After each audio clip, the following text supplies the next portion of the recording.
साथियों नमस्कार। कृषि बाजार भरतपुर से मैं हरपाल सिंह। साथियों चर्चा करेंगे सरसों के बाजार के पलटने के बारे में, लेकिन उससे पहले आप सभी से वही अनुरोध कि जो भी साथी हमारे चैनल पर नए हैं वो हमें लाइक, सब्सक्राइब और शेयर भी कर सकते हैं।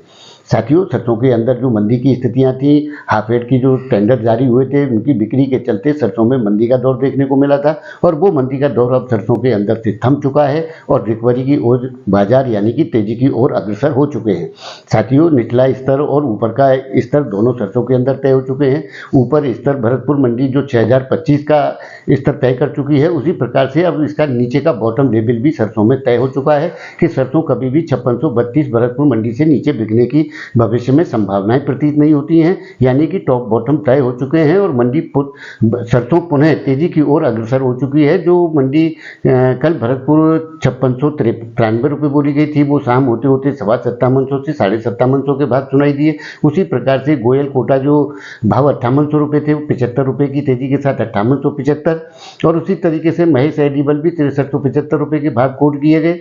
वहीं बीपी और शारदा आगरा के भाव भी 6325 रुपये के कोट किए गए। लेकिन साथियों प्लांटों में भी तेजी का दौर देखने को मिल रहा है। उसी प्रकार से मंडियों में भी स्थितियां रिकवरी यानी कि तेजी की ओर आगे प्रतीत होती है। साथियों निश्चित रूप से तेजी की जो स्थितियां हैं यानी कि दोनों स्तर तय होने के बाद में ये हो गया है कि जो भरतपुर मंडी 5632 रुपये नीचे बिकी है, यानी कि जो साथी 4600 रुपये के माल लेने की संभावनाएं तलाश रहे थे वो 5600 रुपये में स्टॉकिस्ट है। वहीं सरकार भी समर्थन मूल्य पर 5650 रुपये में माल बराबर सरसों खरीद रही है और आवकों का दौर निश्चित रूप से सिमट चुका है, यानी कि दायरा जो है 6 लाख बैग्स के आसपास आकर के सिमट गया है सरसों का। तो उसके चलते साथियों निचला स्तर कभी भी समर्थन मूल्य से भविष्य में जाने की संभावनाएं प्रतीत नहीं होती हैं। हाँ, अब तेजी का जो दौर है वो स्थितियां जरूर तय करने की है कि सरसों अब इसी लाइन में 5800 रुपये के भाव को तोड़ती है, और तोड़ती है तो क्या वो 6025 रुपये के भावों को कोट करने की स्थिति में है? साथियों फिलहाल तो ऐसा नहीं लगता है कि सरसों उसी स्तर तक जाएगी, लेकिन इतना तय है कि सरसों सुबह शाम में 5800 रुपये के स्तर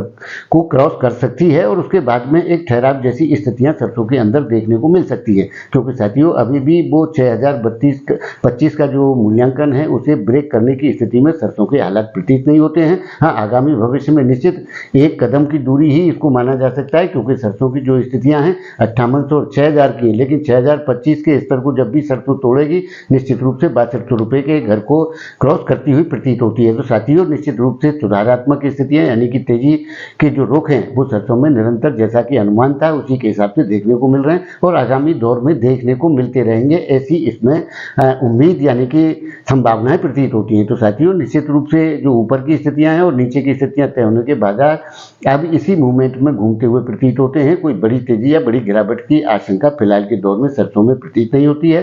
तो साथियों आपको हमारी जानकारियां कैसी लगती हैं हमें कमेंट करके जरूर बताएं। तब तक के लिए कृषि बाजार की ओर से आप सभी का बहुत बहुत आभार, धन्यवाद।